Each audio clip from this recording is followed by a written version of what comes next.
Our production. Don't you wanna rest that ass in this glass? Don't you wanna rest that ass in this glass? Niggas got shows Don't to you get to and wanna shit. rest that ass in this glass house? If you ain't sucking the fucking get your ass out. Don't you wanna rest that ass in this glass? Don't you wanna rest that ass in this glass? Don't you wanna rest that ass in this glass house? If you ain't sucking the fucking get your ass out. Dash digital situation critical. Hate to make it so blatant, baby, but I ain't playing, baby. You got me confused with one of them other dudes. I ain't none of them under their breath mumbling. Scared to tell them hoes what it is. You This is let it soak in, folks.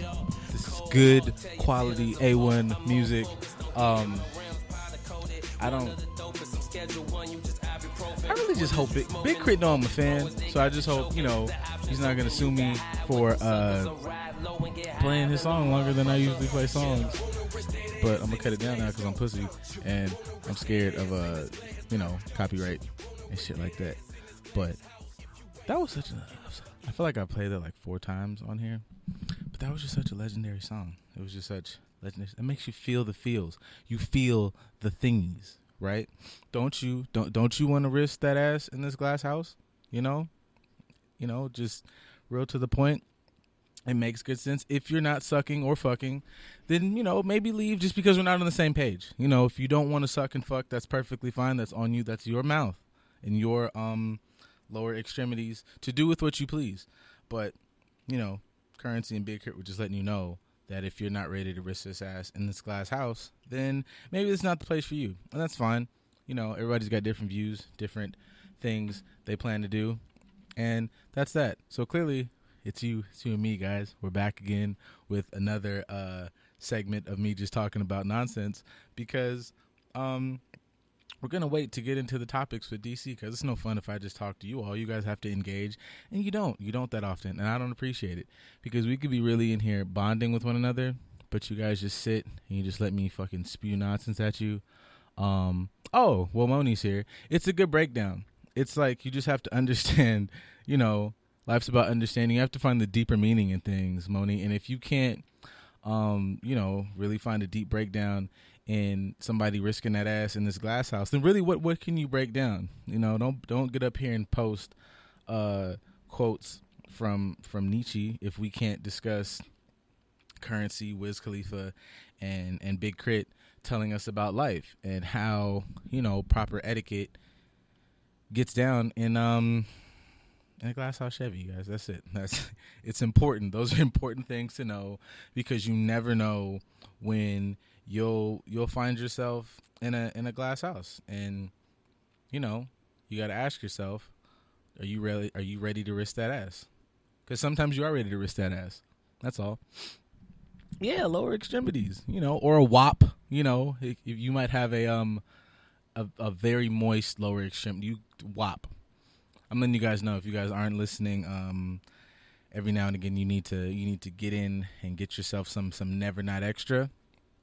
They're popping on this here network, and Tuesdays and Thursdays, and Moni is in here just letting you guys know, lower extremities, man, fucking Katara, Southern Water Tribe, fucking killing it down there, just and Moni said they got that over there at Never Not Extra. So, shameless plug for good radio and moist vaginas. I didn't have any clever way to put that, but it is what it is. So, good stuff. Whenever you hear this or see this, how are you doing? I care. I'm here. I'm glad we're here to talk. I'm glad I'm here to have a conversation with you and so on and so forth. So, glad you're here. Glad you're listening. What you doing? What you up to? If you hear this later, feel free. Our phones are always in our hands. You can say, hey, on Saturday at 3:37 p.m. I was feeling good. There you go, Moni. Sorry, guys. Had to detour there, but we'll listen to you. Moni says, "See, definitely got moist lower extremities." That's right, ladies. Get out there and fucking let them know you've got moist lower extremities. You know, it's fucking, you know, pack your goddamn scuba suit, folks, because fucking said you're dreading this bitch. You know, go full aqua. Yo, I'm getting I don't know if anybody else is getting a lot of these like spam risk calls. This might be, I know, you know, Google and Apple and fucking whoever else is completely like using our information to learn our fucking deepest, darkest secrets and memorize all of our search histories. But one thing they did good is let me know when I'm getting a political call or a motherfucking spam risk, because I don't want to talk to you. And I'm not. There's just so much like just blocking and block a number and shit. It's great. It's really good. I'm happy about that update. All the other stuff, I wish you guys would maybe stay out of my private business. But you guys gave us that. And I think that's very Apple-ish. Apple will give you like one thing you really don't need, but it's like, oh, this is cool, and then you bypass the fact that the niggas really aren't doing anything new. You gonna pay $1,000 for a phone that you really don't need. It does nothing different. I don't know. Sorry. I'm trying to like, I don't know if everybody has the app. I'm having a conversation about how to tell somebody how to use that. But if you don't have the app, you should get the Good News app. That way you can like, you know, you can run this back, but you could listen live. We're just always up here listening. You know, well, I'm not listening. You're listening. But you can listen live. You can partake. You can be like Moni in here. Let everybody know that you got that fire undercarriage. You know, I don't know. I know there's a couple things that have happened this week, or there have been updates on situations. It's dangerous out here. It's dangerous. It's dangerous everywhere. It's dangerous for sure. And at the top of my list is Toronto. I don't want to go there. It's like Toronto's scary. Toronto's not scarier than maybe even like Detroit, because you niggas out there are moving very different. It's a lot. Things have come to a head. This you know, just the rise and fall of a small man, Tory Lanez. This is it's a lot. It's a lot going on with this man. And I thought I was going to wait to pull the trigger on this conversation, but we'll just double back, because this is clearly what's popping in the streets. And I don't know, man, like all over social media, Meg has broken her silence. She is not pleased. You motherfuckers have played on her name. Honestly, we played, but I don't think we played on her name. We play with everybody in very dickhead ways, but for like a 5 to 10 second serious moment, I don't know how to like, I've seen it online. I've seen a lot of people have been trying to get both sides. I don't know how to shoot Tory no bail on this, but nigga, like, you know, for what was the, I think like before this, I think like the reigning horrible, I don't know, like celebrity violence thing was definitely Chris. Not to just keep harping on Chris's past, because Chris is a changed man and you can grow from this and so on and so forth. This is not a Chris bound. Oh shit, kick that motherfucker in. Shit, I was. Once again, I'm just always prepared to be like, man, this is it. This is the time, like, you know, like nigga go just kick the dough in and that's it. Good shirt. Thank you. I'm really glad I didn't wear mine, because we'd have been in here just looking like fucking double mid twins. No, I mean, I don't know if that I can hear you. I don't know. It sounded a little low today, and I don't know what. I hope ain't nothing fucked up. somebody been in here fidgeting with shit. And touching shit. Quit touching shit. Don't touch the AC. Don't touch nothing. Don't goddamn. quit touching shit. Actually, what perfect timing, because I literally just stepped into the bullshit Great. of the day. I normally seem to have pretty decent timing. All right, it's like y'all get a little bit of that, just me talking to you off about this lovely let shit. him warm you up. Let him spit on it. I dig it. I'm glad that I could do that for you guys. You know what I'm saying? Like, you know, fuck it, man. Y'all check it out. Get that OnlyFans. We're on Just a Dope Ass Podcast on OnlyFans. Dicks out, man. You think we're fucking around? We're gonna hit you guys everywhere. All the entertainment. Dicks out. In some shape, form, or fashion. Swinging. You see me swinging. Lovely.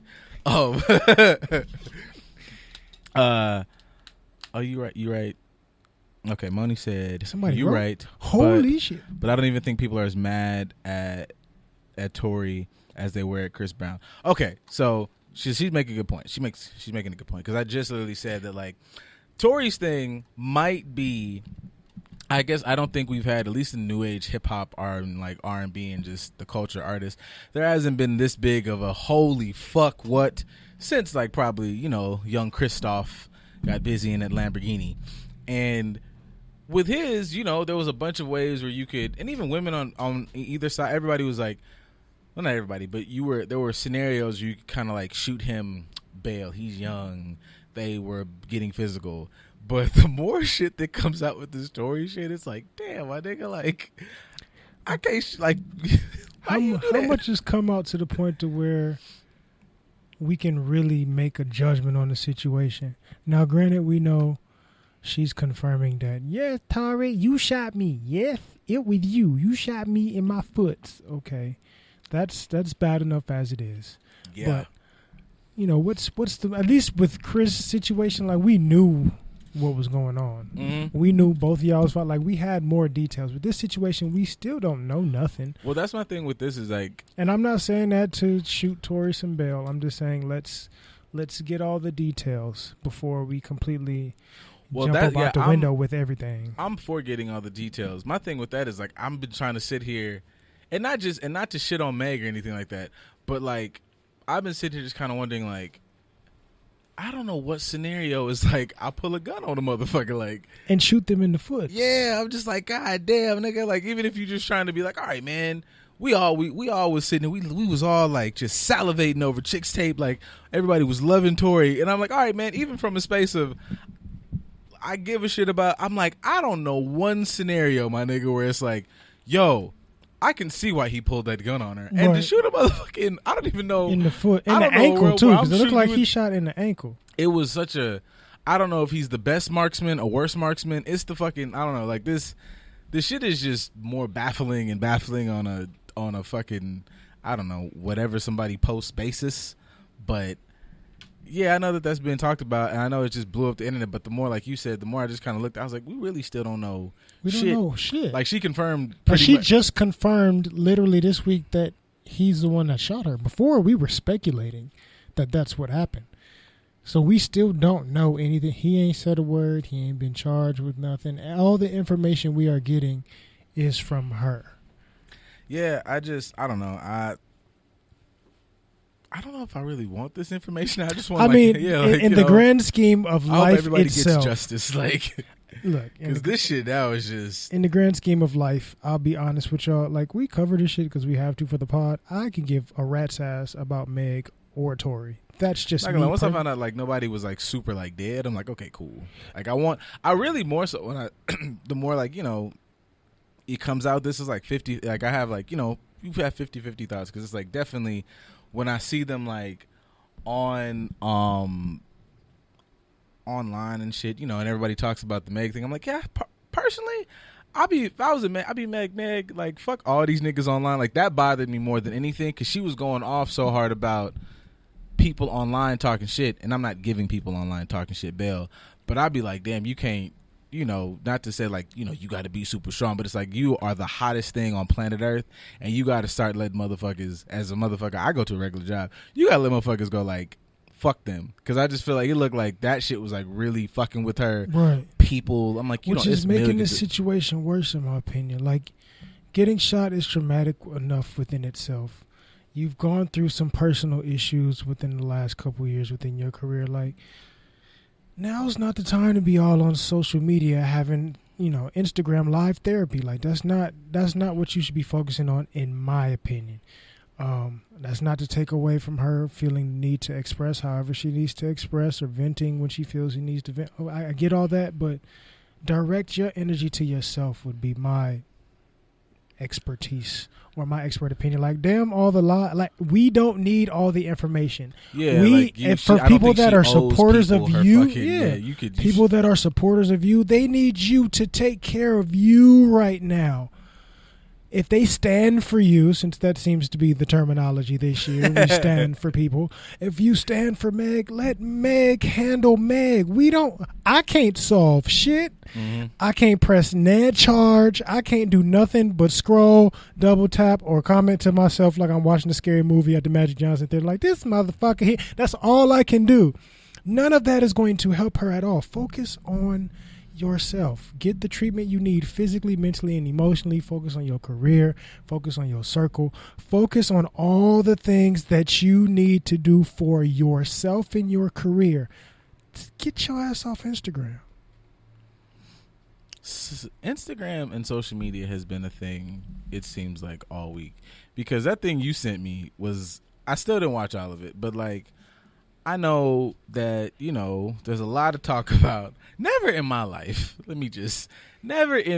was I ever prepared. If somebody would have asked me like last year or something, if you were to take two names out of a pot, did you ever think that you would put C Murder and Kim Kardashian in the same fucking hell? With fuck a no. sprinkle of Monica. Holy shit.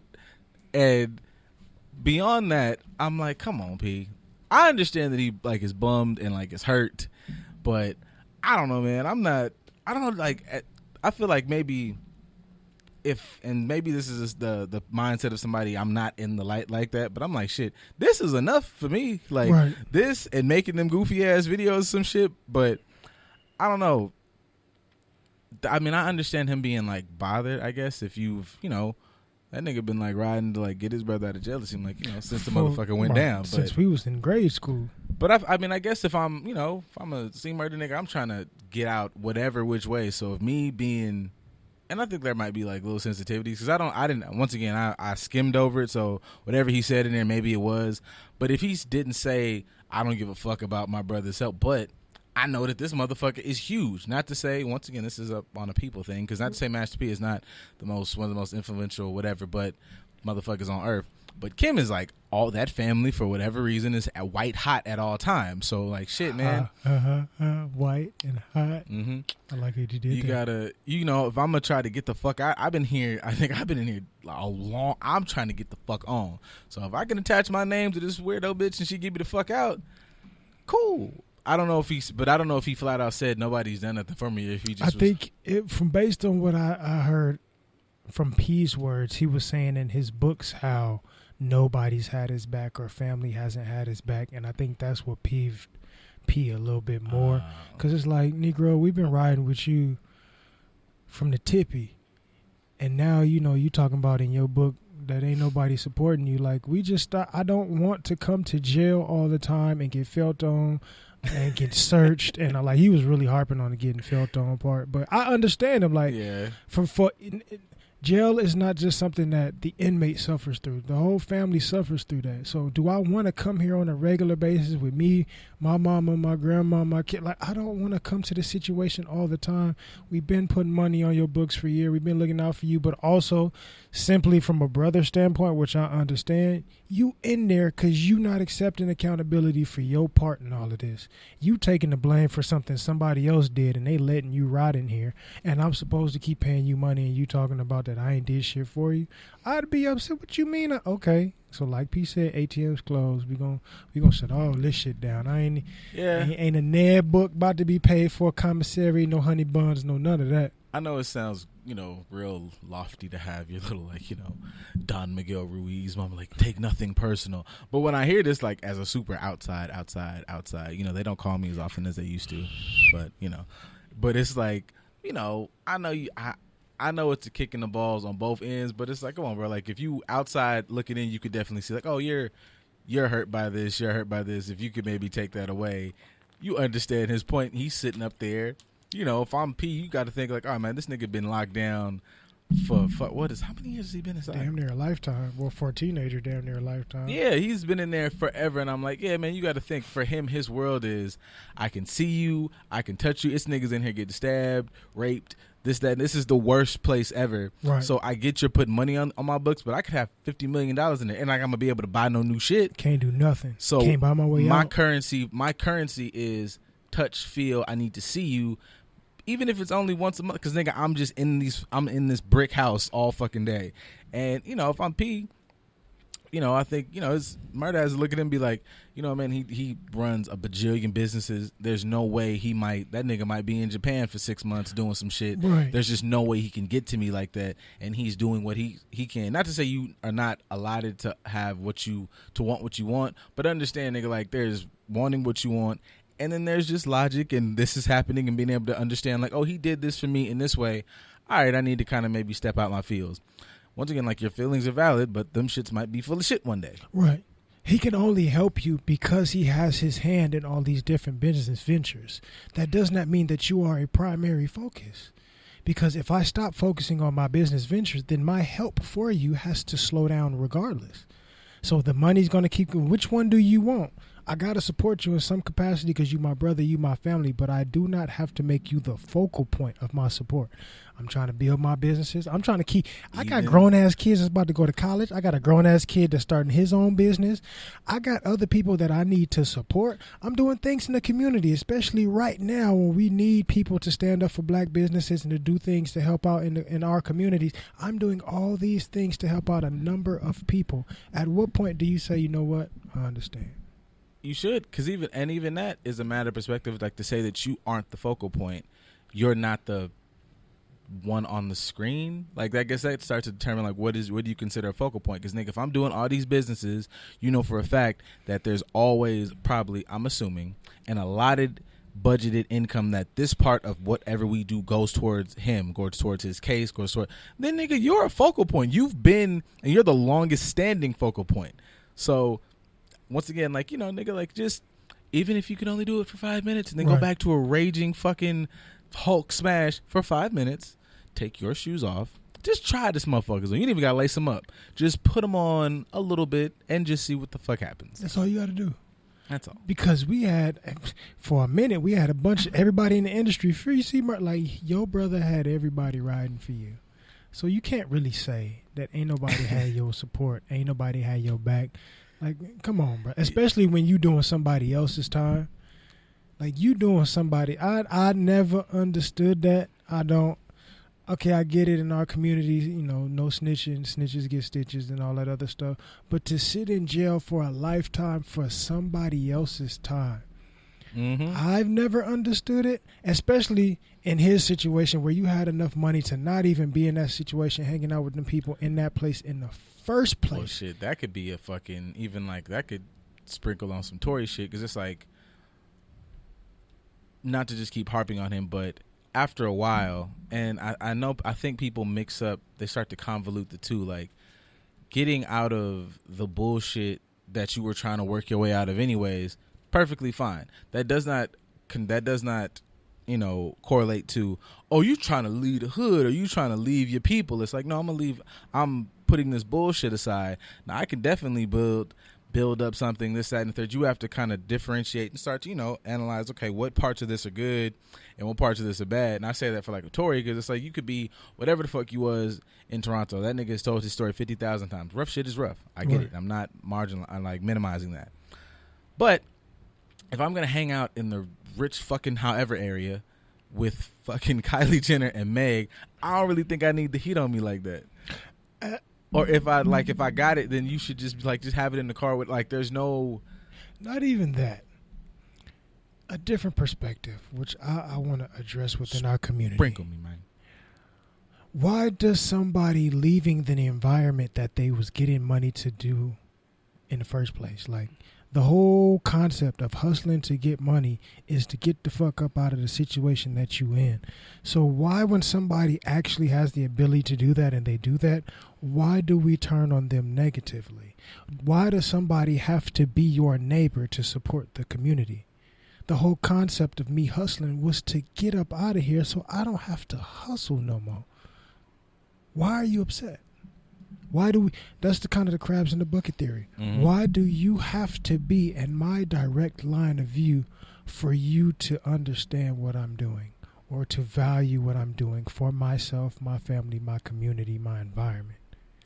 I think that's because people take it, and a lot of, I would say, artists have done this, is you leave this environment and then you don't really do anything for it. There's something, even if you're just throwing money in there, there's something to be said about having, like, the NIP blueprint.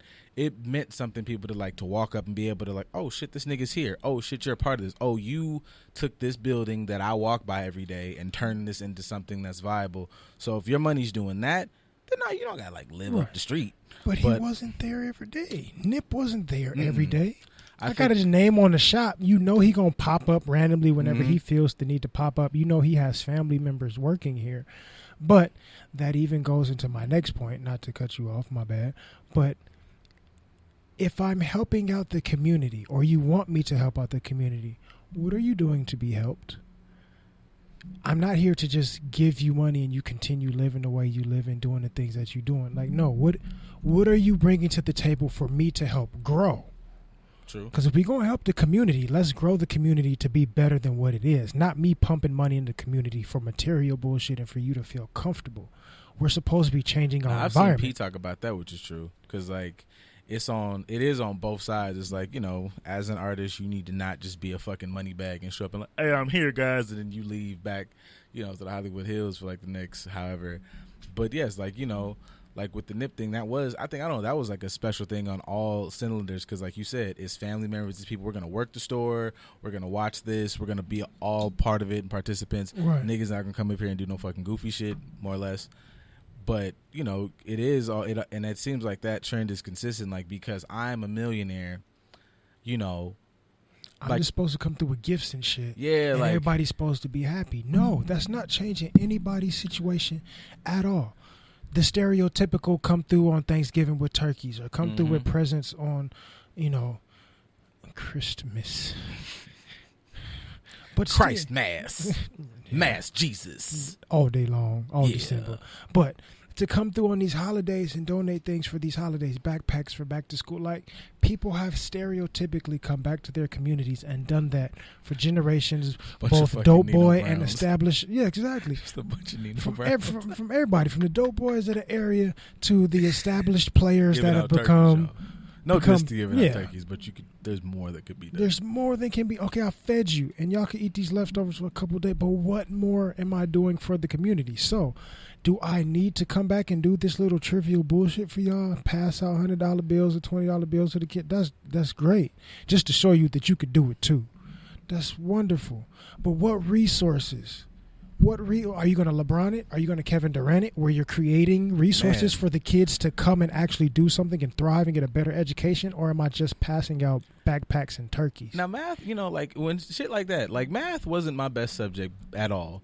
But, you know, you look at, you know, the stars, the big ones, the ones making a couple million. It's like, okay, it's fucking outlandish to think that, just because you got, like, you know, a $40 million deal that you can just take care of this entire community by yourself. That's wild. But the idea that on both sides, that maybe 7 of you niggas, like the starting 5, y'all could just fuck with this thing and build this up. Now, for them to build that up, on the flip side, that requires that, nigga, you don't need to rap. You don't need to fucking ball. You know what you do well? You're actually a graphic artist, and you fucking grow this, and you whatever. Now, I can fund. If you came to them niggas be like, hey, I got a business plan, I don't have them. That's how we do this, like, group economics thing. So it's on everybody to just go, now you need to come take care of the community. If the nigga showed up today, what would you have? Like, if he was like, okay, I'm here. I got $3 million like, right now to put in your hand.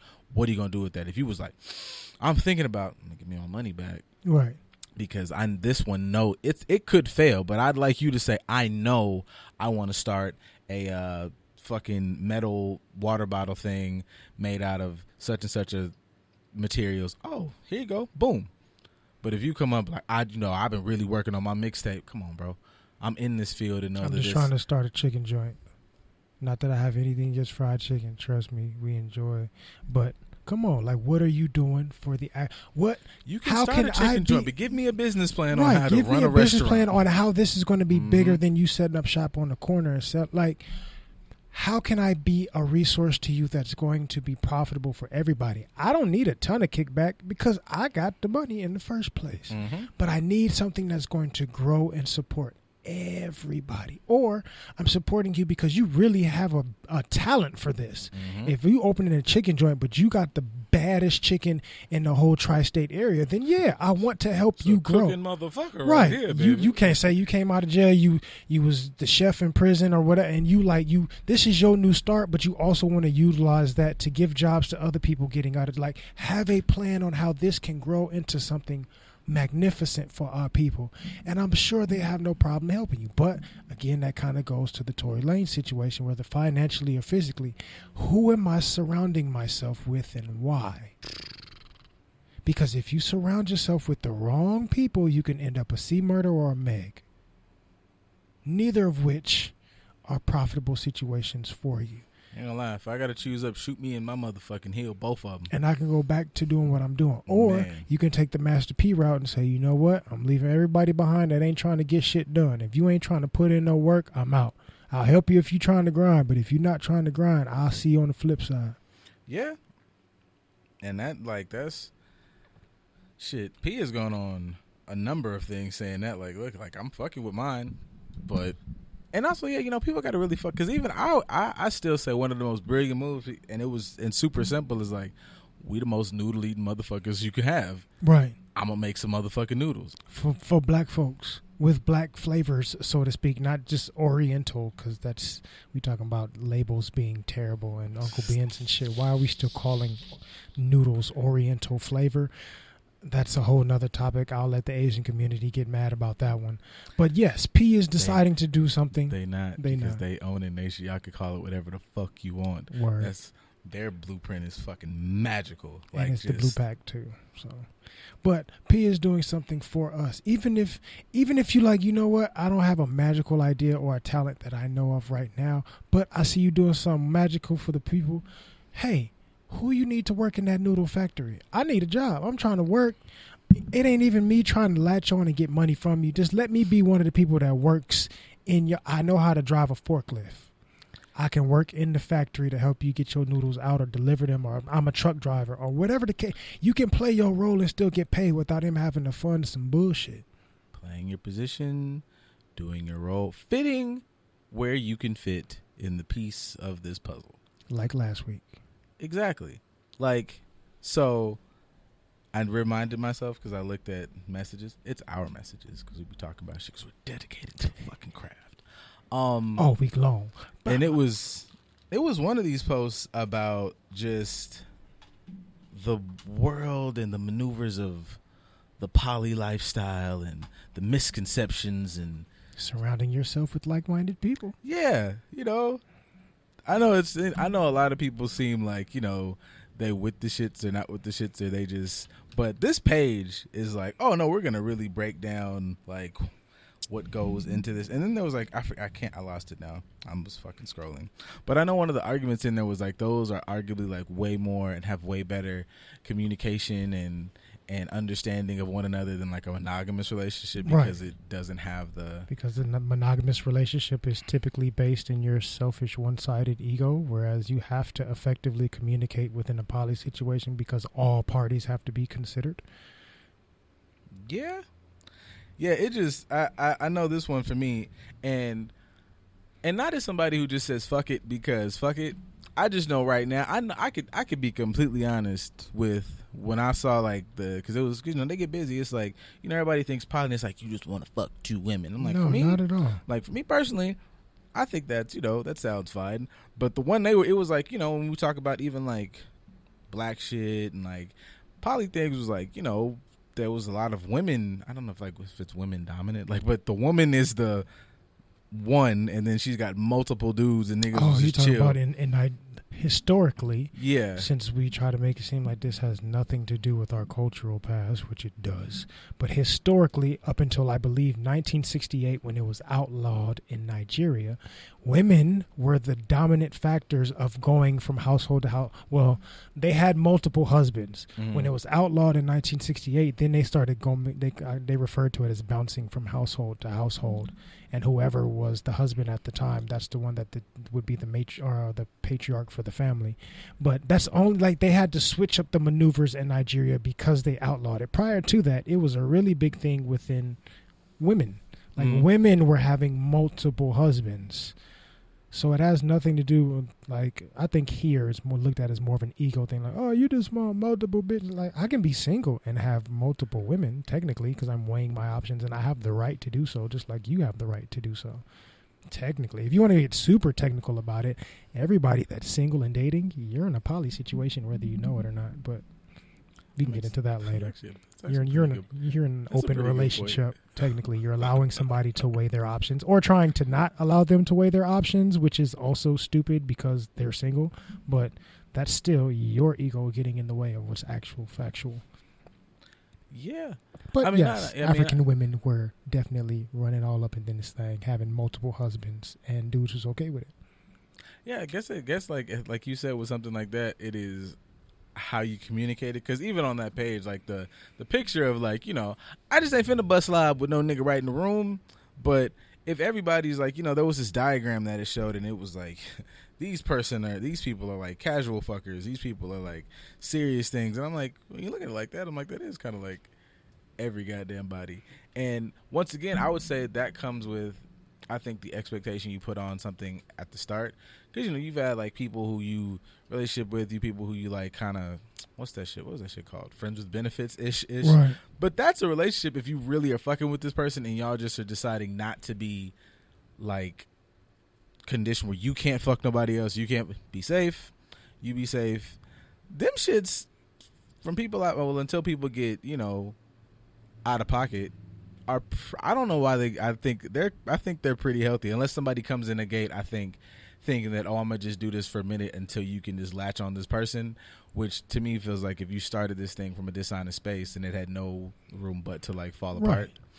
But if you came in like, oh no, I'm just really cool with it, like, you know, which could be a reason as to why the whole poly situations may work out better for most than, say, a monogamous situation, because you're coming into the situation with the intent of communicating.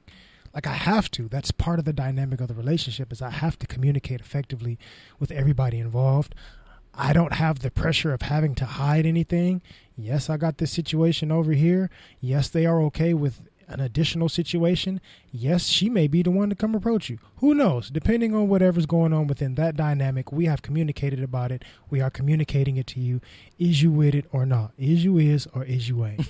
As opposed to, say, in a monogamous situation where you're putting pressure on somebody to specifically only focus on you, even though you're only dating or single and you're not in an official monogamous relationship that is agreed upon. You're trying to take away their freedom that they have to do whatever the fuck they want because they can. Bars. So now they're trying to hide it because it's like, I'm still weighing my options. I don't 100% know about this person, but I do want to weigh my other options over here. And I'm not really tripping if they do the same, but they tripping if I do that. So I have to hide that from them, which nobody should feel pressured enough to be that way. That seems to be a thing, like when people like not wanting to be an option to be weighed. Like I guess I know at some point in this situation, in, you know, whatever relationship phase you're in, you get into, if you guys so choose, to be in a monogamous space. But it does seem like, and I'm going fully off memes and comments, which is like maybe the worst pool to look at things, or the best, depending who you talk to. Depends on who you talk to and who you're looking at. But it is a lot of the vibe of, oh shit, we started talking, I ain't competing, they ain't weighing shit, I'm in. And it's like, nah, nigga, no, like you still are. Yeah, it was like, it's a big interview pool, right. Men, women, otherwise. It just is a big interview pool, and you are in competition with other people. Like, until you get the franchise tag or the big contract, you are an option. And even if you get the big contract, that contract is going to come to an end at some point where you have to renegotiate. So, newsflash, people. Hey, you guys out there, listeners, watchers. Hey, guess what? Regardless of the relationship that you have with that person, you are an option, period. So much. Get over yourself. You are an option. We are all options because nobody is obligated to be with you. Sorry. You feel, I don't know if there's a fire effect, and I'm too lazy to look for it. It's okay. We can add that in later. It was just yeah. Just set it ablaze. But you're an option. Nobody is obligated to have anybody in their life except for themselves. I do think that, like, is, once again, like, I feel like I say this a lot, but all these are like, you know, about perception and how you discern what somebody's talking about, because an option doesn't. I know it always gets taken as like you're getting put on, I don't know, the back burner, like it's taken negatively, as opposed to just, like it. I don't know, even if it's just flat out makes sense. So I didn't know you just get mad about it, because that literally is the name of the game. Regardless of what your end goal is, you start this thing out as an option, like we've talked about before. I feel like that puts you, not to say you don't get walked over, but that puts you in this frame of mind where it's less of taking what this relationship let me give, and more in the space of, I can give this. I like this person. I think this person is dope. I think this is a bad motherfucker, man. I want to go talk to her and like get after her. She's doing boom, boom, boom. I want to get in on that. I want to give as much, so she goes, oh, this nigga's dope. I want him on my team. You're in the space of like giving, right? But if you come in like, I'm this, well, fuck, man. Like, but both people are giving. Both people have to be vulnerable in order for the situation to work. And guess what? That's right, Moni. Everybody does want to believe they're the top pick, and you are fucking 4th round, and it's fine. Right. Tom Brady got picked up, what, in the 6th round? Fourth Tom round? Brady was absolute trash, had a horrible combine, and is looked at as a GOAT today. So that leads me to my next point. You should believe in yourself as much as you should always feel like you are the top pick within your class, because you are in a class of your own. You are the only person that you have to govern. So yes, you should have enough self-respect and enough confidence to feel like you are the shit. Great. But there's multiple types of shits. Some shits people don't want to have. Some people don't want to have shit at all. Like, you are not going to be the shit to every single person that you come in contact with. That does not change your worth, your self-worth, and how you should view yourself. But that does not mean that you are of worth to every single person in the exact same manner. Sorry, you view yourself as a number 1 pick. That's wonderful. But on this team, that spot already has 3 superstars. You might have to sit the bench, or you might not even get picked up on this team at all. And you have to be able to accept that, because why? You're an option. Well, this could work if we're still doing the Tom Brady thing. Like, what's that shit? Like the Patriot way? Like, you could be fucking insert AB. You are arguably the best wide receiver out and about. But nobody give a fuck, because the Patriot way, nigga, I don't get, like, I need you to run a nice end. Right. You need you to run a couple ends. We go nickel and dime this shit. I don't give a fuck how fast you can get to the end zone. That's not the game we playing. Does it fit the team scheme? Yep. If you're not fitting this scheme, then, and you have to fit in anybody's scheme. You can choose not to be in that scheme, but yeah, understand you got to go. You're gonna go to tryouts for every team. Every single team. You're gonna have to work. Oh shit. Oh shit. LeBron's coming to workouts. It's LeBron, but you gotta come to workouts. Not even that. We have to have negotiations. We have to have conversations. You may fit great within this scheme, but we may not match on our negotiation tip, and negotiations may stall, and then we have to separate and go in different directions. Why? Because you're asking for this. I'm not willing to give that. So although I would love for you to be here, you're not the best person for this spot. So because you feel like you are a LeBron status person and you're willing to hold this down, that's great. And we were willing to give you this, but not as much as you wanted. Guess what? That same amount of money that we were willing to give, we can probably go get 2 people, which ties back into the poly situation. Yeah. Yeah. It's, It depends on how you look at it. But you may not be perfect. I think we touched on this earlier this week. I brought this up to you.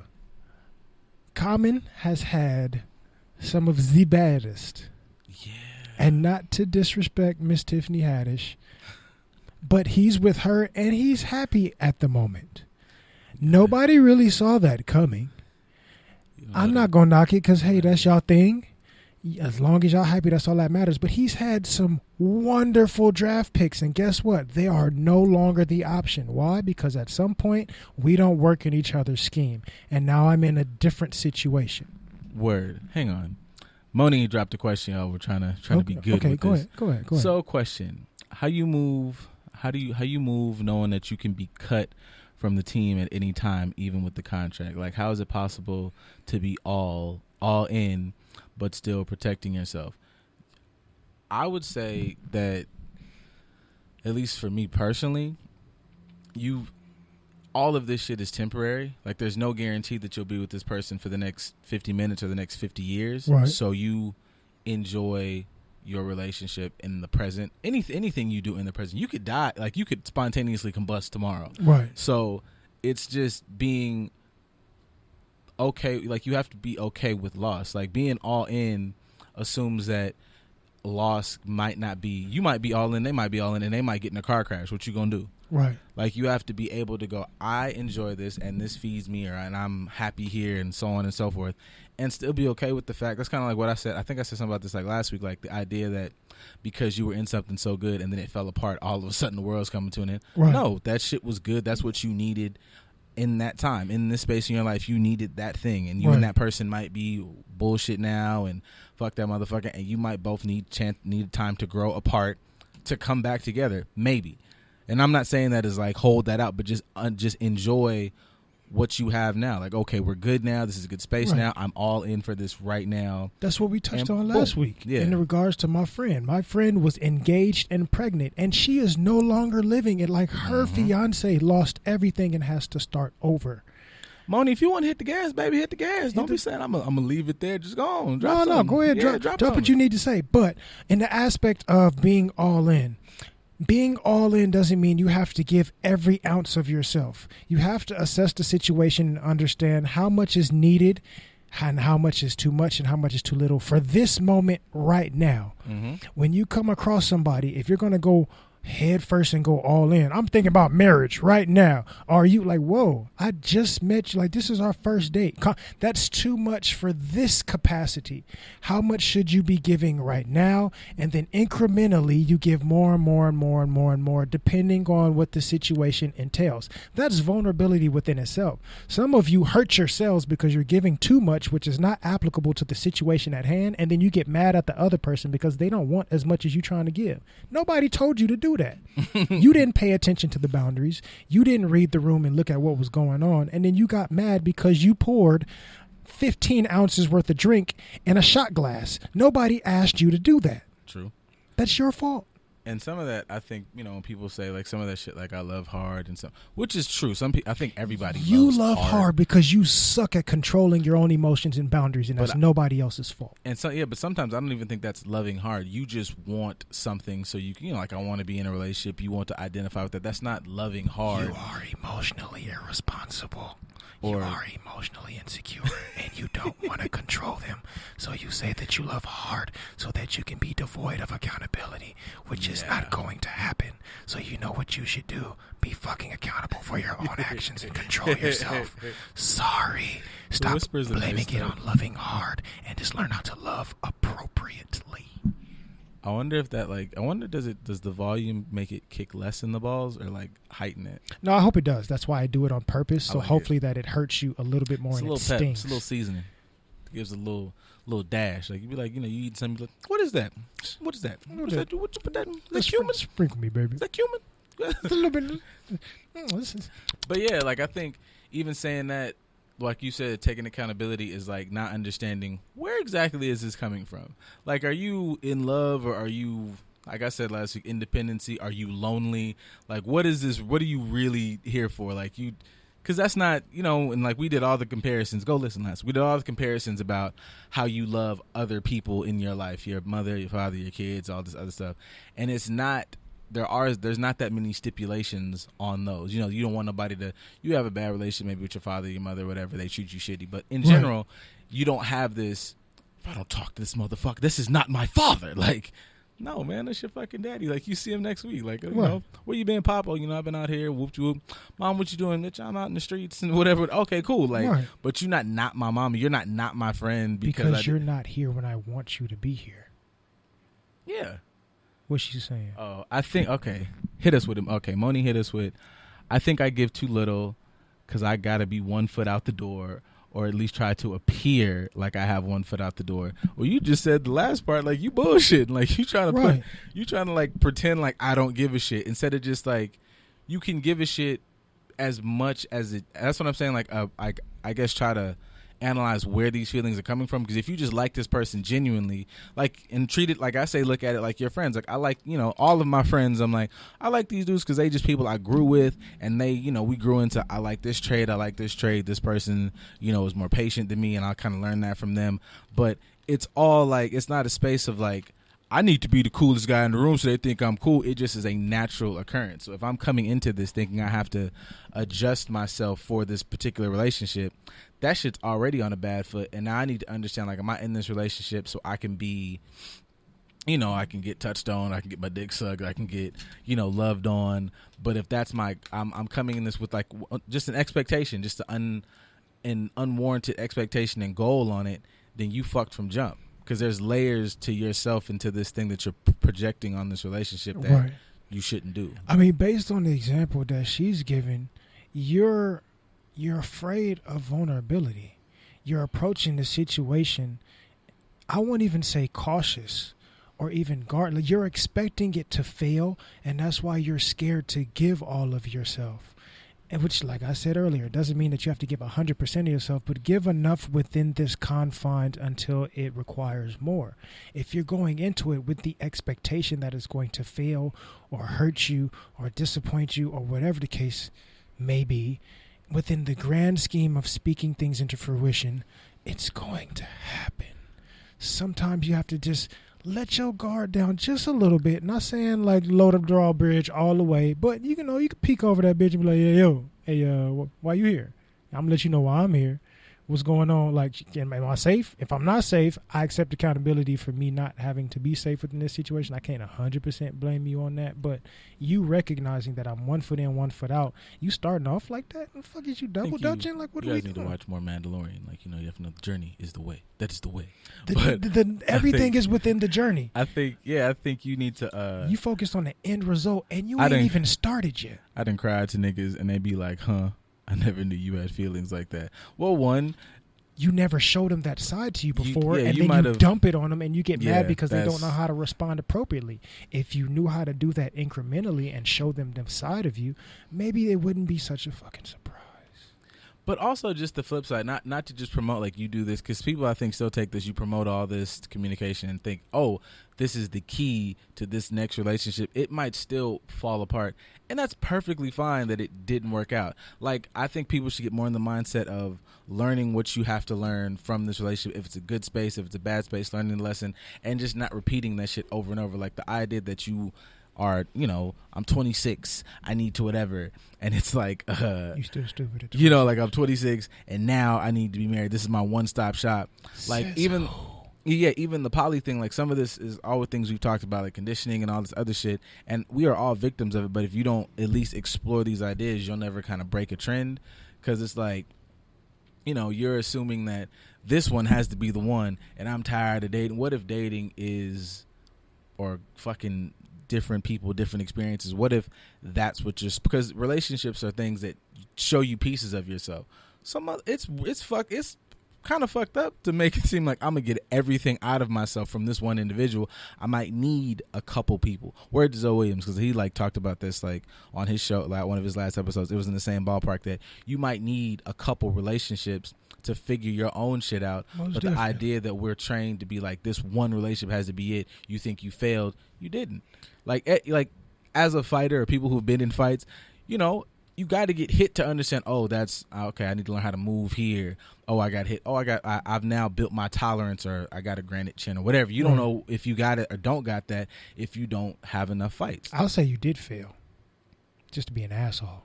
But you know what you did fail at? You didn't fail at that relationship. You failed at nurturing the relationship with yourself.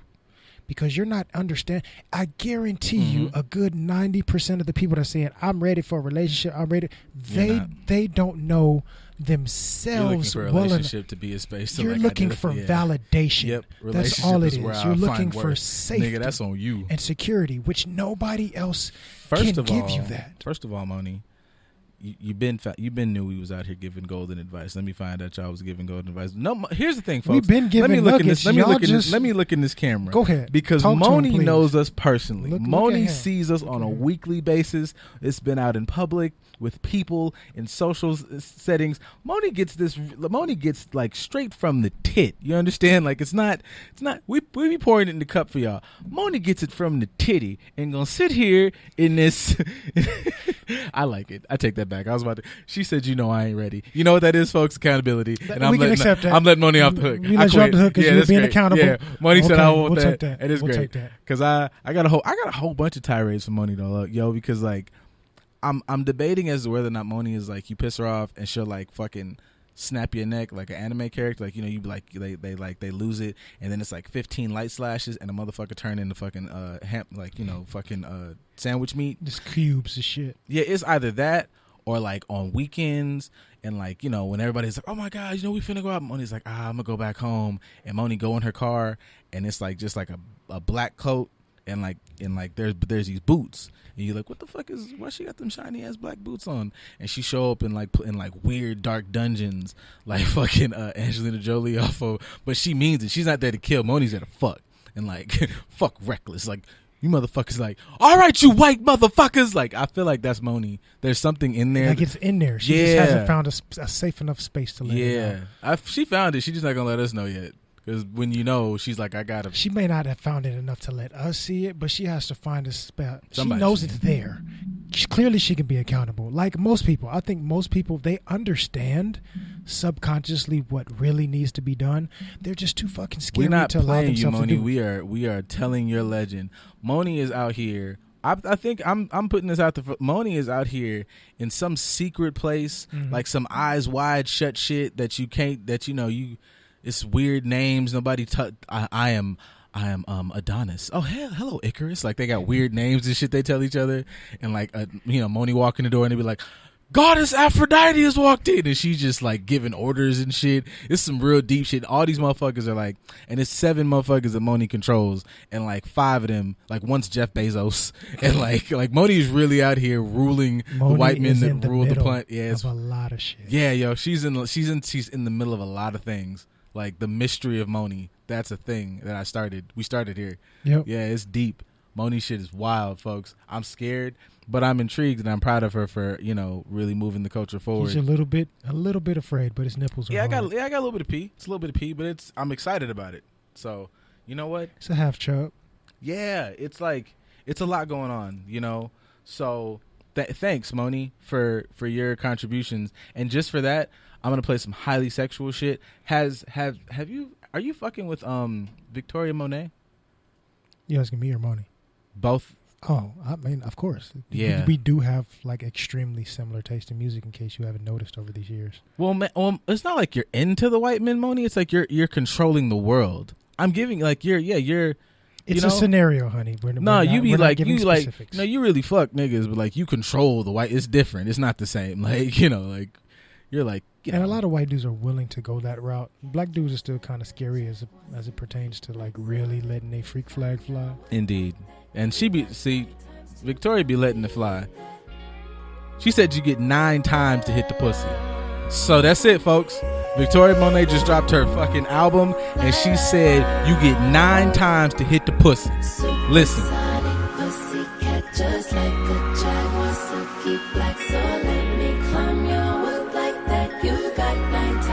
9 times to hit that ass. My numerology number is 9, so we ended on that. All right. So, Just Dope Ass Podcast. Chat out some King Carter. Fuck with the good news. Let that nigga hit a few times so he can get his stroke in and he can figure out how the pussy work. Okay, you canceling nigga after the first 2 or 3. He ain't figured it out yet. He ain't called it stride. Communicate. He called it stride. Is this some jazz? Bitch.